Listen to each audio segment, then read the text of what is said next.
Welcome back then to game number 3. If anything we know, we have got a complete series on our hand. It's a best of 5, our first chance to see what these teams can do if Endurance comes into effect here, Max, because they've shown us 2 very different drafts and 2 very different outcomes, right? Tied apiece now, 1-1. Anybody's guesses as to how this could really look to try and evolve, I suppose, going into this third game. Completely unpredictable. The only thing I think that we can predict with relative confidence is the fact that these two teams are very willing to skirmish at every single opportunity, right? That's been a common thread amongst games. Ground Zero has been looking good in the early game. Both games, really able to achieve whatever win condition they do want in that early game, but it really comes down to the late game where Team Bliss have seemed like the better team fighting team. Obviously not the case in their last game, as the series is even 1-1. It certainly is. What then decides to change up here, where we return to the red side for Bliss. That was their choice. They really valuing that counterpick, and they decide to make a few variations from that game 1 draft. Things we know, Nautilus has been let through again. Look phenomenal for that man there in Benvi. But they've also denied away the Lucian, but they have left the Ornn open as a result. Yeah, so it's interesting. I think that the Lucian ban is kind of to force out the Smolder. Still leave the Nautilus available on the table, and that will be the first pick. But it's very swiftly responded with this Zyra Khan. Now, I'd be very surprised if Ground Zero don't go for the Taliyah. It's got so much value just alone with the Nautilus, but also being able to go against the Rakan and deny so much of the engage that's able to come through from him. So really nice comp, and just going back straight up, literally, just the exact same 3 that we saw in their last game. Yeah, clearly for Ground Zero, feeling like nothing needs to really change and basically throwing the gauntlet down, saying if you don't ban it, we will simply play it as a result. So to change up bit, we're going to get a Zyra Rakan now for the likes of Bliss to be a little bit more aggressive here in this bot lane. And moving away from the Nocturne. Not going to need a ban, but wanting a little bit more reliability with that Vi that works so well. Yeah, I think the lockdown's probably the key part here. I think that, the Nocturne obviously, and Nocturne and Vi are basically the same champion post 20 minutes. They have the same role in terms of being able to pull that trigger. But Vi a little bit stronger in the early game, able to make things happen pre-6 a lot more effectively. And I think that that's really what Team Bliss are placing their emphasis on now. Ground Zero will take away the Ornn. Obviously a really scary pick, not only in the hands of Biopanther, but also with the comp. So much engage already into their long-range poke. And it's going to be a Darius ban here, Skimmy. So you usually ban Darius if you're going to pick Sion. That's kind of the stereotypical counter pick. Now, Sion isn't a champion we've seen much of at all, but still going to be that respect shown. So now what do they pick up? We floated the idea of who actually gets this 5P, and it's going to be Hayri. Udyr picked up here in the top lane for Bio. Hence why we saw that Darius ban. You're thinking, that's a little bit curious. What could that mean? But then you get that grand reveal and a fair bit of respect shown across the TN, right, with the Aatrox band on top of that. So with the clear indication that top lane is the focus, they're actually going to go with the Volibear of all things and really spice it up. So this is kind of like a lore matchup. I'm not really familiar on the story here, but this is definitely a 2 top laners, very tanky, very beefy, that are both really comfortable in those extended trades. Volibear obviously going to be able to proc the W on repeat here. And now this Tristana, which was banned away from Ground Zero to be able to pair with that Taliyah, will be picked up in the mid lane. So they've got a lot of push here. Top lane and mid both really looking to shove those waves in. Bot lane obviously will be hotly contested in this matchup. Now the question is, what does Hayri go towards here with this 5P? Syndra would be fantastic. A lot of squishy targets he's able to get upon and blow up with little to no strain on himself whatsoever. It looks like that will be the lock-in here. So Team Bliss, they've got a lot of explosive power, a lot of ways to pick off these multiple members who are kind of mispositioned, whereas Ground Zero returning to kind of last game where they are all about the push. Yeah, and I think what I'm really noticing here from Bliss is a bit of a shore up of the weaknesses of their Game 2 draft, because ultimately it's them having to deal with a fair bit of poke from that of Ground Zero, but saying our bot lane, for instance, is going to be a lot stronger. Our top lane can look to try and flourish as a result of the game working in our favor, and the Syndra doesn't need to necessarily jump in and be crazy with the mechanics, can sit back, wait for them to make a mistake, and extinguish all that pressure. So I do like what I see from them, but the Volibear really for me is the big question mark, because it's been a long time since we've seen that as a laning option. Yeah, I don't think I've ever seen a game of Volibear being played in this recent season, right? It just feels like such a fringe champion, and I'm taking a look now. It's got 1 game, Skimmy, played on 14.3. A single game and it was a loss going the AP route. Now, I'm assuming the TN this game most likely going to go towards that kind of hybrid tanky bruiser build with that Iceborne Gauntlet, wanting to play a more frontline role. And something that Volibear adds in addition to its ability to actually be able to contest the Udyr with the push, is the fact that it provides really easy CC setup for his teammates. Now, we already saw what Shenfire could do with just a Nautilus. Now he's got the guaranteed Q, guaranteed chase down of a Volibear. Yeah, you certainly do. And I'm quite curious to see what the rune setup's going to be, right? Because you could certainly go for the default into the Grasp and just farm it up into that of the Udyr, or you could get a little bit more aggressive and perhaps go into the Precision Tree and really bring, you know, the pain to them, because certainly Volibear is keen to get amongst you, get those resets on your W, and just really sustain and endure all the pressure that the Udyr can pump out. Let's let ourselves then into Game 3. It's all tied at 1-1 right now. It's a best of 5, and now we're already looking for those level 1 invades. Benvi throws the hook, instantly regrets it, spoon feeds Violet first blood, but they're not done just yet. Make it another, and Harry also gets a kill. So now you just granted Team Bliss the best possible start. Oh, it's fantastic if you're a Team Bliss fan there. Not only do you pick up 2 kills, but look at who they went on. Violet and Harry, your 2 carries with those in hand. And it almost feels like those predictions came out after we just saw that first blood come into life. But now really a disaster start for Ground Zero. You could see that they had the initial hook. They have a Kai'Sa Talia level 1, very potent duo, especially with the Nautilus CC. But Team Bliss, they read them like a book, and they will be all the wiser for it. They certainly will be. Really good start for them, especially because we're saying, look, for Violet, he looked a little bit out of place there on the Senate. Yes, we know he's capable of playing. He's done it countless times throughout his career here. But it just wasn't the way you'd want to try and reward what was a phenomenal Lucian performance. You've just been given a pentakill, now AFK, and play like a support. So let's see then what this means for the laning state, because they are going to return, and no summoners were burnt apart from the Ignite of Scott, and Benvi is still playing incredibly aggressive, looking to just try and run it back again. Yeah, he's going, but there's the item advantage for Violet here, so with that extra longsword in inventory, the trade, even though it should be going in Ground Zero's favor, is actually quite a neutral one. In fact, actually favoring Violet, but Benvi hook again. Hook on cooldown, really making sure they can try and get a kill back in retaliation. Violet can't utilize this item advantage, and having popped the ghost and retained the flash, she's going to be burning through those potions and biscuits at a lightning rate, and really hoping it's not going to be forced back to base. That's really big though. I mean, to be able to find that trade, especially when you're down a longsword, and given what happened level 1, that's absolutely huge, because now they don't have control over the wave. Team Bliss only have to receive that into their turret. And mid lane as well, Kise doing a nice job of taking down Harry, securing prio in both mid and bot here. So, you know, despite the start that went against them in all the wrong ways, Ground Zero slowly clawing it back here. And they certainly are. We've seen what Kise's done time and time again on this champion as well. He's played it a fair bit this season for Ground Zero. He's done it in the past when he was on the roster for the Chiefs. Double AD carry certainly is a comp that he's going to be quite familiar with. We'll get to see just what he's able to accomplish with this one, because yes, whilst he'll have that innate push into that of the Syndra, not to stop Harry from answering back with some good Scatter of the Weeks. This time Shenfire on his bot lane play will be spotted here on the ward. So Team Bliss have an idea. They also have flashes available, and the wave is nowhere near their turret. So feeling quite safe about that start. Someone who might not be feeling as safe though is TN. He does have a ward. With the wave positioning in a no-flash Volibear, he could be a little bit of a target. Bio so far been doing a really nice job here, still holding on to 2 pots in that matchup.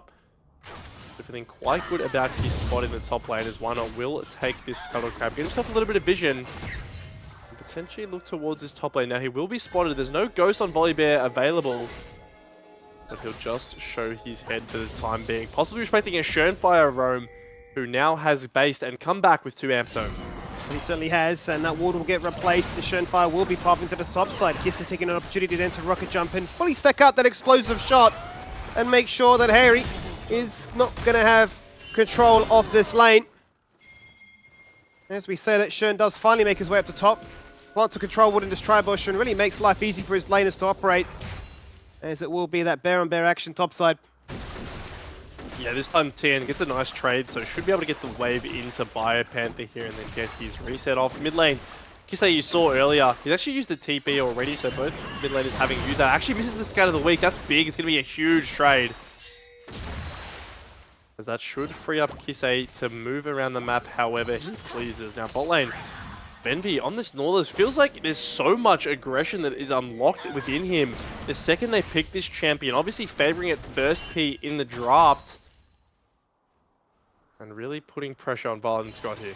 And I did think it was going to be a contested pick between the two of them, because I know that Scott is quite keen to utilize it as well, but it does feel like the difference maker so far in allowing him to be so aggressive. Sure, you've conceded first blood to start off this game, but overall, it opens up so much here in O's, where you're hunting for kills, and you just say, well, a random hook goes out, and let's see what we can fish as a result of that one. You're waiting for the cooldown, and you can see the angles, the lines are there to be drawn.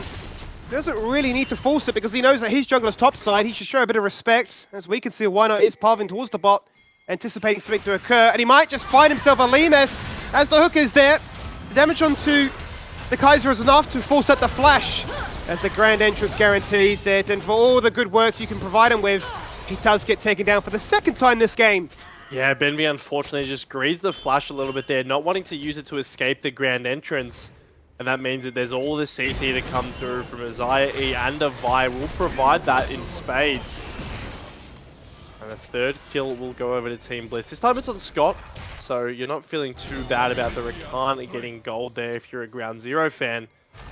But definitely looking to have a better early game than last time. Just in this top lane you can see trading back and forth, but with so much sustain present on either side. Really not much potential for a solo kill unless a jungler comes up, and then I guess by definition it's not a solo kill. Yeah. Here goes the hook onto Why Not here. We'll be able to hopefully get out, but actually gets cancelled. Yeah, fantastic Nautilus passive there, buffering it, forcing it the flash 2 thereafter, because that was going to be a Talia hunting for the kill. Pressure once again, this link up between Sherd and Benvi has been hard to lock down. And it is always responded with them losing pressure as a result of that one. Now the bot lane, the Bliss has returned themselves. And even they don't feel safe in their own side of the jungle. Yeah, because Ground Zero have the first move mid, which is really the important part. You can see Kisei does have the push in most circumstances. And that means that also with having burnt the flashes, hold on, TN's down here. Why not just use his Q and he has no flash? He doesn't have any flash. He can get punished for this one as a result. If he runs into the mid lane, he's going to realize that everybody else is dead too. Benvi with the hook, easy peasy. They found their kill. And for GZ, that is really the answer they're hoping for. Absolutely fantastic roam there from TN, getting towards the mid lane. That time, perhaps looking to dive Hayri on that stacked wave with his bot and jungle, but actually just finds Why Not caught on the Raptor camp, takes him down, and picks up his first kill of the game. Now, yes, he will lose a bit topside, but the kill gold more than enough to equalize that. And now Ground Zero slowly working their way back from a deficit. You can see the bot lane all this time has allowed Limus to catch up a little bit in CS. He's still 10 down. But on this Kaiser, especially against the Xayah, who had such a good start, will take any CS you can get. Absolutely. Absolutely the perfect way to get themselves back into this one. And to make sure that that first blood doesn't really amount for much. But it is still a 1k lead in favor of Bliss. Bit of an all-in here from Hayri, as it's not enough with the unleashing of that power. Down to 130 becomes Kisei, who responds back with an explosive shot of the zone. But both will just look to walk away and fight another day. But Tien is going to really showcase that, well, if I've got the ability to roam, despite being down 15 CS, I'm going to make it count. It's like the revamped Udyr, isn't it? The sense that he always just shoves the wave, always walks into the enemy jungle and places a ward. And really is a nuisance for Why Not to have to deal with. One of the worst things you can have as a Vi is the enemy knowing where you are, because so much of your value is in being able to find those early ganks. Just hold on, what might be taking place here? They're trying to hunt for the all-in right now. There is no quick available for Scott. He started off with the Ignite, tanks up the tower, passes it across to Why Not, and makes it look very, very easy as a result. Schönfire here just lagging behind his attempt to try and shut things down. Does catch up Scott. Under no real threat to force out the need of a flash of his own. And he simply just pokes his head into lane and just dives you onto tower. It was a perfect gank there, and the execution from all of Bliss really is. Seismic Shot will land. Scott going back in here, but no kills really to be found so far. They just wait. They simply walk up, they wait, they wait for their cooldowns until that killer instinct comes out. And then that Xayah Blade Call able to find so much value, just ripping back through Limus. and really shutting this Kai'Sa down early. 30 CS now the gap. And Ground Zero will actually be able to find this dragon as a result of their mid priority, but at least this time Violet, he's ahead. Which is absolutely what you want to see as a Team Bliss fan. You certainly do. Back on a hyper carry, a champion that can really come online once that 2-item spike is achieved. Going to be sitting very pretty in this one, but as you mentioned, unable to go for those dragons. And, oh, what a scatter of the week! What a perfect orb! And Harry showcases why you should keep him online. Yeah, this is why you don't give the man 5p. Even against the Tristana, he'll be able to find the solo kill. Fantastic use of the E to take him out of the rocket jumpers. He will look at the dive again, you can see. They hold the Vi out really late to be able to follow him through that Kai'Sa ultimate. And then it's all the feathers in the ground just being ripped back through to find the kill. And that kill mid lane is really big. We talked about it in the draft, but Syndra loves playing against all these squishy champions. So now with that solo kill, we'll certainly be feeling nice about the way this game is panning out. The grubs will be turned to by Schönfire here, as he has Kisei and he has Benvi in the area. This time though, Team Bliss, they've brought up Scott as well. They're looking to try and put up a bit of a contest for this one. Forg on their way so far as the hook goes out, the shove is there. And Scott dashing across that minefield, cops a fair bit of damage, but the TP from Harry, having now picked up the Ludens, is incredibly strong. The only person in this game so far with a fully completed item. Doesn't have the ultimate though, having burnt it prior for the kill onto Kisei. But it's not going to stop Ground Zero committing members in the area to go for all 6 scrubs. Yeah, they should just be able to get this now. That chunk onto Scott forces him back to base, which means he won't have that level 6 Rakan there. And a really nice bit of play here. Once again, Benvi, it feels like the exact same play he made last game, hooking out of the bush, chaining that with the Talia CC, and that being enough to secure themselves an objective. So much like last game, all 6 Void Rubs going over to the side of Ground Zero. And for a team with a Tristana and a Volibear who really do value getting this alone time in side lanes to hit turrets, will certainly be a welcome objective. Why not there? Just, I thought he was going to go for a dive for a second there, but he's not that gung-ho. We'll just settle for the Raptor camp as now this whole bot side firmly in control of Team Bliss. What it really is a disaster now for this bot lane, right? And it's kind of comical how the AD carries can go from being the absolute star hero of a game to then being completely shut out. Violet now the one to really profit as a result of this one, saying to his team, we don't need to really care about them getting all 6 Void Grubs because I can get so many plates here in the bot lane. But meanwhile, topside Bio gets a little bit aggressive and applies the pressure into Tien, who is going for, you can only imagine, a bit of a hybrid build. He's already got the tier. And with a little bit of AP to boot too. Certainly not shy of trading with this Udyr, but is still down a fair amount of CS. Yeah, partly due to his roams, partly due to the fact that Udyr, you know, you can pick what you want into it, but really it is the S tier laning top laner. So much sustain, so much poke, so much wave clear. Everything you really need. Oh, as you can see, this mid lane such a problem. Harry! He's just dead. It's absolutely beautiful. I mean, Harry's taking a little bit of time to grow into this series. Yes, from an individual performance, he's not had the strongest KDA, but now he said, really, enough is enough. I'll show you why I'm the GOAT. And when better to come online than in this game 3 here, when so much is riding on it, he plain and simple is just handling Kisei in that mid lane matchup now.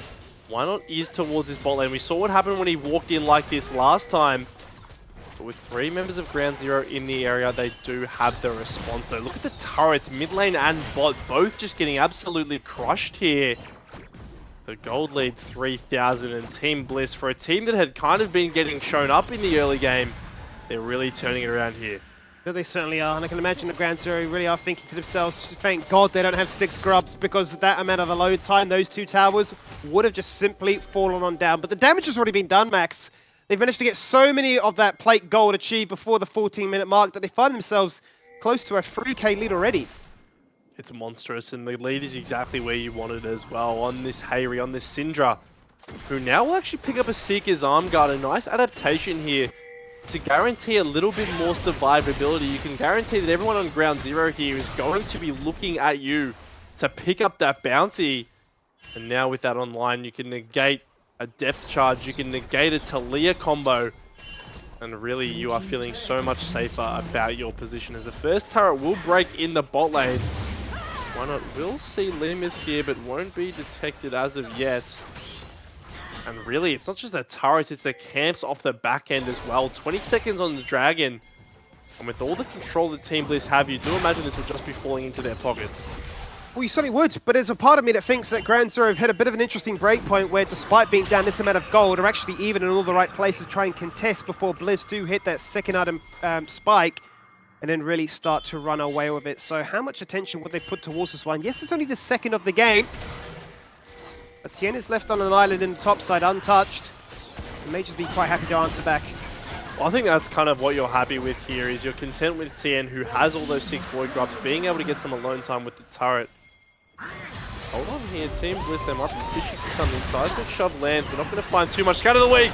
Well, that's a fight you want now. All the damage going on towards Schoenfire, shut him down, and the fight looks effortless as a result. The depth charge of all things, the thing to take out Scott. Both supports falling in the end. Flash to guarantee the shutdown there. There's Violet is the one getting preyed upon by this rocket jumping Kisei monster. He said enough, said Harry, I do not want to fall victim to your laning pressure. And he picks up a wealth of gold. There goes Kisei. He's back in the game now off a really nice TP play. Team Bliss, they overcommit a little bit on the initial play, trying to take down Schoenfire, which they will eventually, but not in time for all the DPS to come online. TNT tanking turret for a while. You can see Biopanther still remaining a thorn in the side of Ground Zero, but nonetheless, a very important fight there. You can see Lemus was able to DPS for so much of the fight as we run it back here. The Talia W lands, and it's a nice combo, but the Scatter the Weak is even better. Schoenfire flashing out of the initial engage, but still gets taken down.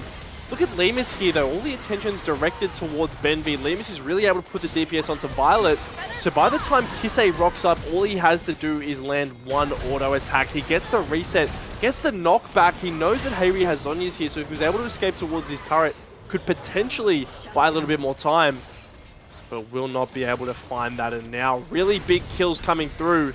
2000 is the gold lead, and we're right into another fight. And we certainly are, and looking for another chance for Bliss to balloon that gold lead back in their favor. Harry the one to receive it, 6 kills to his name, only 16 minutes in, but so strong. And despite conceding double bounties on their 2 fair carries, they do not look weak whatsoever as they look to try and pick up this Herald. Let's then checking with an overall gold, and whilst it's definitely slimmed up a fair bit, it is still Harry and Violet at the top of the tables. Kisei not too far behind, but still a pretty big divide. And the really important divide is the one between Lemus, Schoenfire, and Violet and Hayri. That's 2,000 as, hold on, Kisei. Kisei in trouble as he goes aggressive on towards Harry, who turns gold and actually baits out all that aggression. He's waiting for the cavalry to arrive, the shield, the support, it's there! They are ready to protect their mid laner and say, you will not fall for this one. He has to stand at such a big distance now as Bio, as a tanky Udyr, looks to take up the world and more, but even he, at this early portion of the game, only a nice ball gauntlet, can't do much more than that. Seeker's arm guard value absolutely huge for Hayri there, able to make sure he doesn't go down at the initial stage of that play. But Ground Zero, they're the first ones to collapse. They're able to converge on the teleporting Biopanther. And like you said, he's so tanky, but still does fall down amidst 4 members. Now, if turret trade coming through, the mid lane will fall down. As here we go, once again, you can see Kisei just getting aggressive on this wave here. He has shown fire to back him up, but why not is there so quickly, and the Zhonya's is fantastic, buying all this time for the flash to come through for him to be able to create the distance. And then look at the TP here. Unfortunately, Biopanther will be the sacrificial lamb to allow the rest of his team to get out. But Hayri making it out really is the important thing here. It certainly is. You saw on the back end of that play before we went into the replay was Violet pushing yet another tower. Almost feels a little bit like we're watching Raze, where he was always quite keen to say, you go for the Herald, I'll just individually get stronger and stronger, become that team fight monster that you could certainly rely upon later into this match, as both now will lose their mid-tier 1s and really open the floor for them to conduct some flanking angles. But worth still noting that Bliss do have that Herald, which they're going to be quite grateful of, because we've seen what happens when 6 grubs and a Herald come into effect. What, a million different Void might spawn, the entire lane then disappears, and then you're really scratching your head as to, well, how do we get ourselves back in? And the question is now, where do Bliss actually want to use this? Because the only remaining tier 1 that they have is the top lane turret. You obviously do like having the Herald around the mid lane. That's kind of the area you want to open up the most. But at this stage, really, it's every turret is remaining pretty healthy for this side of Ground Zero, and you imagine they would be wanting to save it for perhaps the back end of a pick. 40 seconds on Dragon, 40 seconds on Baron as well. Now, whilst the 20-minute Baron isn't, out of the realm of possibility, I would imagine that the Dragon would take more of a forefront here. Neither team working towards their soul point as of yet, but definitely any Hextech Dragon you can get is certainly very welcome. Certainly has been. It will offer a fair bit of damage and control that they will certainly rely upon once these fights break out, but the hesitancy to start up an objective certainly could bite to back Bliss if they take too long to commit to something. Versus mid lane, the 2 AD carries look to try and force a fight out here, and Benvi just shows his face for a second, threatening what could be. It would be Grand Zero that had the inline track for this Baron for the meantime, as Harry's going to have to take the long way back to mid. And there is a ward on this Baron from Team Bliss, so they're not really too worried about a steal coming through, and that's going to mean they have a lot of safety here in being able to play on mid lane. Now, keep in mind, Ground Zero, they have a Talia plus a double AD carry, so they burn through this Baron. But for the time being, all that vision is going to give Team Bliss the confidence to continue pushing here. Really feels reminiscent of Game 1, where side lanes are the priority for Ground Zero, whereas Team Bliss are all about that death ball. They're all about coming together and really shutting you down in those team fights. And for the time being, Dragon looks to be the point of focus for why not. It does become the point of focus, and I think it's an interesting point you raised, right? Whilst we've seen the likes of Antic and Bliss be really keen on those 5-man death balls, Grand Zero certainly shown a more prevailing tendency to say, well, if we just attend to these side lanes, how can they look to try and always win these team fights? Because they're getting pressured elsewhere, and that could certainly look to hurt them.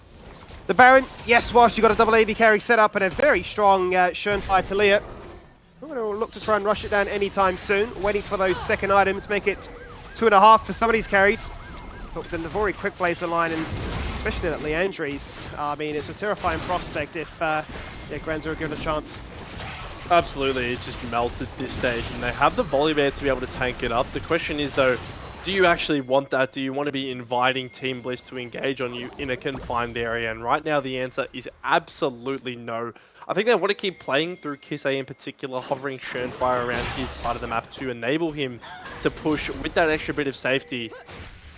For the time being, you can see Benvi as well hovering up towards his top side. In fact, almost every member besides the top laners are looking at this top lane turret. And we asked where this Herald would be summoned. It is in the top lane so far. No one looks like they're about to drive it.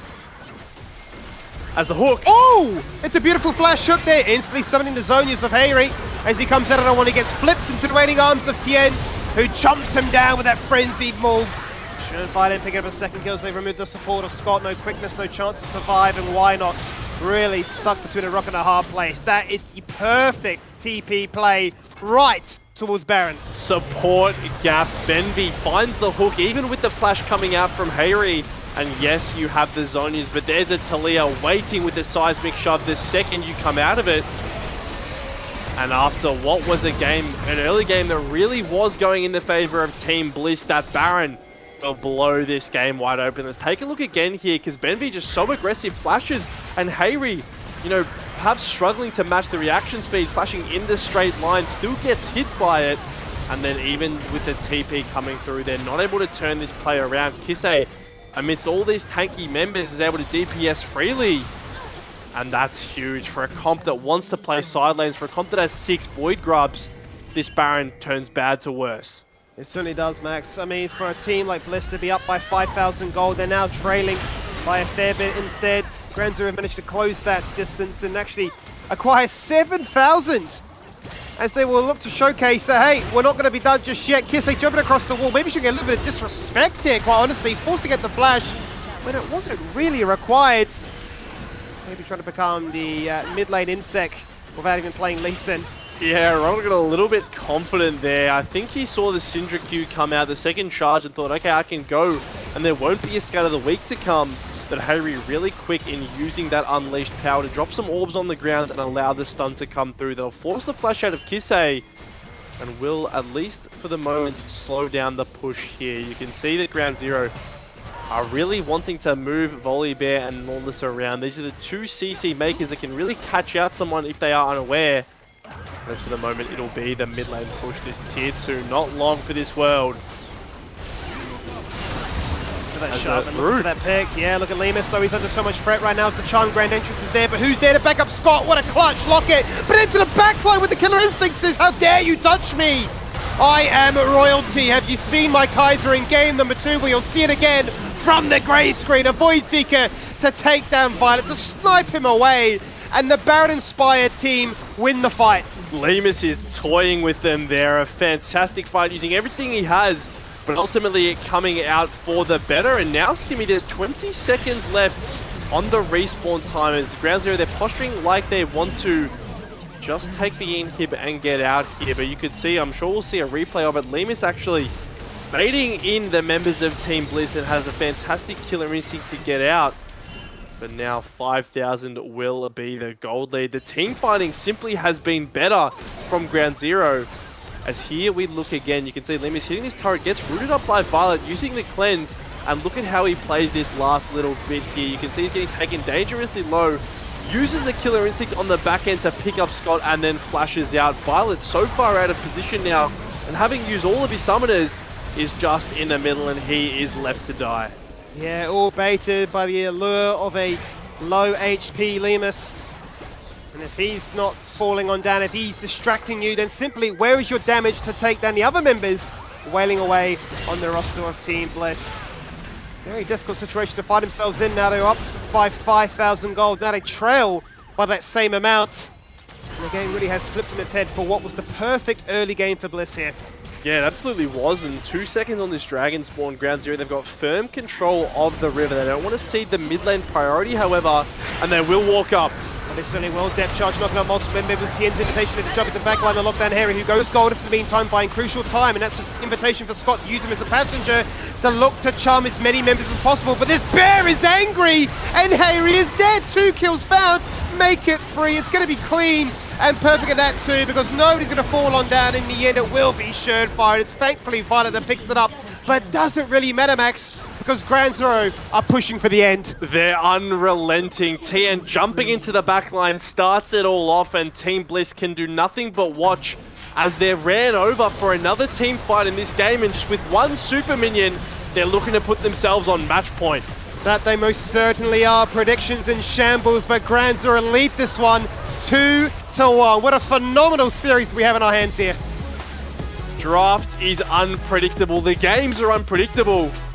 And what no one thought would be a Ground Zero series is one game away from being exactly that. Let's see then what we can get from the afterlife here in the break as we jump to it. Game number 4, not too far away.